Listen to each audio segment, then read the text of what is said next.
आज स्वागत है आपका हमारे यूट्यूब चैनल में। आज हम देखते हैं फिगर ऑफ स्पीच, जो कि कई एग्ज़ाम्स के लिए काफ़ी महत्वपूर्ण है। तो फिगर ऑफ स्पीच मतलब है अलंकार। तो काव्य की जो शोभा बढ़ाने वाले शब्द हैं वो अपने आप में अलंकार कहलाते हैं।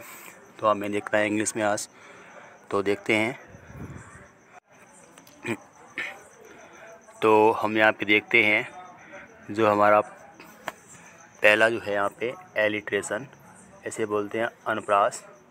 तो alliteration is a figure of speech. Alliteration एक फिगर ऑफ स्पीच अलंकार है, इन विच मीन्स जिसमें सेम मीन्स समान और साउंड मीन्स ध्वनि, इज मीन्स है, रिपीट मीन्स दोहराई जाती है। तो एलिट्रेशन एक अलंकार, इसमें जो समान ध्वनि है वो बार बार रिपीट की जाती है।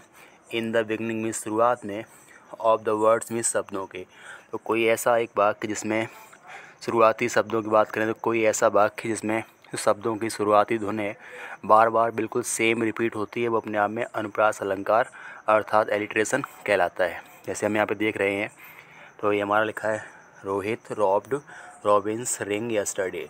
यहाँ पे कहीं ना कहीं रोहित में रा का ध्वनि जो है अपने आप में निकल रहा है, रॉब्ड में रा निकल रहा है अपने आप में, रॉबिन्स का जो साउंड है वहाँ भी रा निकल रहा है, रिंग में भी रा निकल रहा है। तो जब भी किसी के वाक्य में देखें तो जब बार बार हम एक ही साउंड को शुरुआत में रिपीट करते हैं, अपने आप में वो होता है एलिट्रेशन। नेक्स्ट देखते हैं सिमली। तो सिमली का मतलब है अपने आप में कंपैरिजन करना, तुलना करना। तो जब भी हम दो अलग अलग चीज़ों को कंपेयर करते हैं और कंपेयर करने पर जब उनमें क्वालिटीज़ हैं, कोई गुण हैं वो बिल्कुल एक जैसे पाए जाएँ, कुछ गुण पाए जाते हैं एक जैसे, कुछ गुण जो हमें वो कहीं ना कहीं सेम मिलते हैं, तो कुछ जो गुण हमें सेम मिल जाते हैं वो अपने आप में सिमली कहलाता है। और कंपेयर करने के लिए सो लाइक एज का प्रयोग हम करते हैं। तो यहाँ देखते हैं इन सिमली, सिमली में उपमा में TWO टू डिफरेंट मीन्स अलग अलग, ऑब्जेक्ट मीन्स वस्तुओं की, आर कंपेयर्ड मीन्स तुलना की जाती है। सिमली में दो अलग अलग वस्तुओं की तुलना की जाती है, एंड मीन्स और, एट लीस्ट मीन्स कम से कम, वन पॉइंट मीन्स एक कोई बात, इस फाउंड मीन्स पाई जाती है, इन कॉमन मीन्स सामान्य। तो जब हम दो अलग अलग वस्तुओं की, दो अलग चीज़ों की तुलना करते हैं और उसमें कम से कम एक क्वालिटी बिल्कुल सेम पाई जाती है, तो अपने आप में वो सिमली होता है, उपमा होता है। और इसमें तुलना करने के लिए सो लाइक या एस का प्रयोग कहीं ना कहीं अवश्य ही किया जाता है। जो कंपेरिजन होती है वो एक समान वस्तुओं में नहीं बल्कि अलग अलग वस्तुओं में करते हैं। तो यहाँ पे हमारा जो एग्जांपल है life is like a dream, तो इसमें जो लाइक आ रहा है उससे हम कंपेरिजन कर रहे हैं लाइफ और ड्रीम की। जीवन एक स्वप्न जैसा है, तो जहाँ भी सो लाइक या एज मिल जाए अपने आप में वो सिमली फिगर ऑफ स्पीच हो जाता है। नेक्स्ट हम बात करें मेटाफॉर। मेटाफॉर से मतलब है रूपक, रूपक से मतलब है, देखते हैं इसमें। तो इन मेटाफॉर, मेटाफॉर में टू मीन्स दो, डिफरेंट मीन्स अलग अलग, ऑब्जेक्ट मीन्स वस्तुओं की, आर कंपेयर्ड मीन्स तुलना की जाती है। तो मेटाफॉर में दो अलग अलग वस्तुओं की हम तुलना करते हैं, एंड मीन्स और, ट्रीटेड एज वन, और उन्हें हम एक ही मान लेते हैं। तो जब हम अलग अलग दो ऑब्जेक्ट को कंपेयर करें और उनकी सभी क्वालिटी एकदम सेम पाई जाए तो अपने आप में वो होता है मेटाफॉर। ऐसे हमने कहा Kalidas is the Shakespeare of India. तो कालिदास एक अलग व्यक्ति हैं और शेक्सपियर एक अपने आप में अलग व्यक्ति हैं। तो कालिदास को हमने भारत का शेक्सपियर कह दिया है। तो यहाँ पे कह रहे हैं कालिदास भारत के शेक्सपियर हैं, लेकिन वास्तव में वो नहीं है। तो कालिदास जैसे भारत में महान है, वैसे शेक्सपियर हैं तो इंग्लैंड में काफ़ी महान है। तो इनकी महानता जो सामान मिल रही है उसी के लिए हमने मेटाफॉर के रूप में इन्हें प्रयोग कर दिया है। जैसे कहते हैं camel is the ship of desert, वो भी एग्जाम्पल मेटाफॉर का ही है। तो नेक्स्ट देखते हैं, तो एपोस्ट्रॉफी है, संबोधन है। इसमें क्या होता है, तो एपोस्ट्रॉफी, इन एपोस्ट्रॉफी में there is a direct address, सीधा, डायरेक्ट मीन्स सीधा, एड्रेस मीन्स संबोधन करते हैं। टू द डेड मीन्स मरे हुए से, अब्सेंट मीन्स अनुपस्थित से, और मीन्स या फिर पर्सोनिफाइड ऑब्जेक्ट मीन्स किसी मानवीकृत वस्तु से। जब भी हम किसी मानवीकृत वस्तु से या अब्सेंट से या डेड पर्सन से डायरेक्ट हम एड्रेस करते हैं, सीधा उसका नाम लेके उसे बुलाते हैं, तो अपने आप में वो कहलाता है एपोस्ट्रॉफी संबोधन। इसकी मुख्य पहचान है, इसमें जो कहीं ना कहीं हमें एक्सक्लेमेशन मार्क संबोधन के तुरंत बाद देखने को मिल जाता है, या इसकी मुख्य पहचान है। एग्जाम्पल है टाइम, समय, you are running very fast, कि समय तुम बहुत तेज़ दौड़ रहे हो। जब भी हम किसी पर्सोनिफाइड ऑब्जेक्ट, किसी एब्सेंट चीज़ को या किसी डेड पर्सन को हम अपने आप में नाम लेकर के उसे कुछ कहते हैं, एड्रेस करते हैं, तो अपने आप में होता है एपोस्ट्रॉफी, इसे हिंदी में संबोधन अलंकार कहते हैं। नेक्स्ट बात करें पर्सोनिफिकेशन, मानवीकरण। तो इसमें कह रहे हैं, देखते हैं इसमें, तो इन पर्सोनिफिकेशन मानवीकरण में पर्सोनिफिकेशन में लाइफलेस मीन्स निर्जीव एंड अब्स्ट्रैक्ट मीन्स भाववाचक, आइडियाज़ मीन्स विचारों को, आर थॉट मीन्स सोचते हैं, ऑफ एज मीन्स के रूप में, ह्यूमन बींग्स सजीव प्राणी। तो जब भी निर्जीव विचार या अब्स्ट्रैक्ट आइडियाज़ को एक व्यक्ति की तरह हम विचार करते हैं, बताते हैं, तो अपने आप में पर्सोनिफिकेशन कहलाता है। तो ऐसी चीज़ें जो अपने आप में अब्स्ट्रैक्ट हैं या लाइफलेस हैं और उन्हें एक सजीव प्राणी की तरह जब बताते हैं, सजीव प्राणी की तरह उन्हें वाक्य में सब्जेक्ट बना के प्रयोग करते हैं, तो अपने आप में पर्सोनिफिकेशन मानवीकरण कहलाता है। जैसे हमने एग्जाम्पल में लिखा है, experience is the best teacher. जो अनुभव है वो बेस्ट में सबसे अच्छा और टीचर में अध्यापक है।